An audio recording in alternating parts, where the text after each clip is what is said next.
66 హామీలతో 420 రకాల పనులతో అడ్డదారిన అధికారానికి వచ్చినటువంటి రేవంత్ రెడ్డి ప్రభుత్వం మొన్నటి బడ్జెట్ సమావేశాల సందర్భంగా తన బెల్లతనం తన బేలతనం బయటపడింది.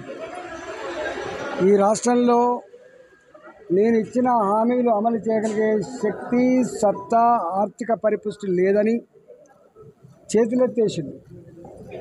ఇవాళ మొన్నటిదాకా అధికారంలో ఉన్నటువంటి టీఆర్ఎస్ పార్టీ, ఇవాళ అధికారంలో ఉన్న కాంగ్రెస్ పార్టీ మేమే అధికార పార్టీ, ప్రతిపక్ష పార్టీ అనే పద్ధతులలో ఇవాళ తెలంగాణ ప్రజానీకానికి ఒక భ్రాంతి కల్పించే ప్రయత్నం చేసిండ్రు.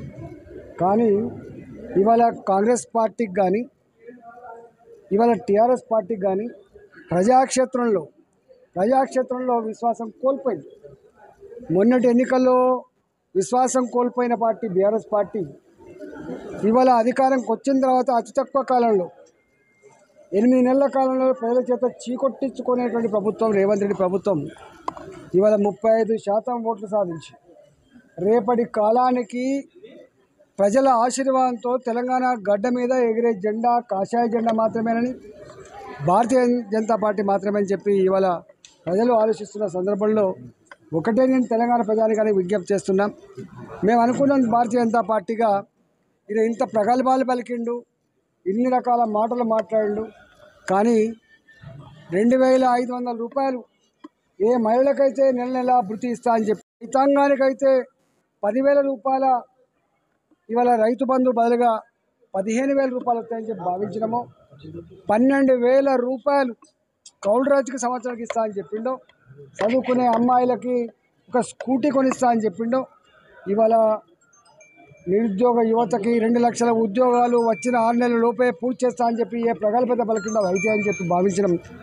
కానీ వాళ్ళు ఎక్కడ కూడా 4,000 రూపాయల పెన్షన్ ప్రస్తావన లేదు, 2,500 రూపాయల మహిళలకు ఇచ్చే వృత్తి ప్రస్తావన లేదు. ఇవాళ రుణమాఫీ పేరిట 2 లక్షల రూపాయల ప్రగల్భాలు పలికి కేవలం 7,000 6,000 రూపాయలు ఇచ్చి చేతులు దులుపుకునే ప్రయత్నం చేసిండు. అనేక రకాల ఆంక్షలు పెట్టి ఇవాళ తూతూ మంత్రంగా పూర్తి చేసే ప్రయత్నం చేసిండు. కానీ తెలంగాణ ప్రజానికం అంతా కూడా ఇవాళ వాచ్ చేస్తూ ఉన్నారు. తెలంగాణ ప్రజానికం అంతా కూడా అంతర్మదన పడుతూ ఉన్నారు. ఇవాళ మోసపోయినాం, మనం రేవంత్ రెడ్డి మాటలకు మోసపోయినాం.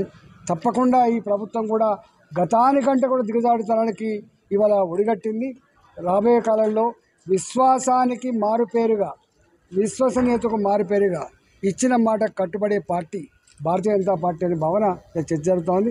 తెలంగాణ ప్రజలారా, ఇవాళ మీరు చూసిన శాసనసభలో తప్పకుండా రేపు మీ పక్షాన ప్రభుత్వం ఇచ్చిన హామీల అమలు కోసం ఇవాళ పోరాటం చేస్తామని చెప్పి ఈ సందర్భంగా మనం చేస్తాం. భారతీయ జనతా పార్టీ అన్ని ఎన్నికలను కూడా చాలా సీరియస్ తీసుకుంటుంది. అది వార్డు మెంబర్ స్థాయి నుంచి మొదలుపెట్టి జిల్లా పరిషత్ వరకు, కౌన్సిలర్ స్థాయి నుంచి మొదలుపెట్టి కార్పొరేటర్ వరకు ఇవన్నీ కూడా సీరియస్ తీసుకొని కొట్లాడతాం.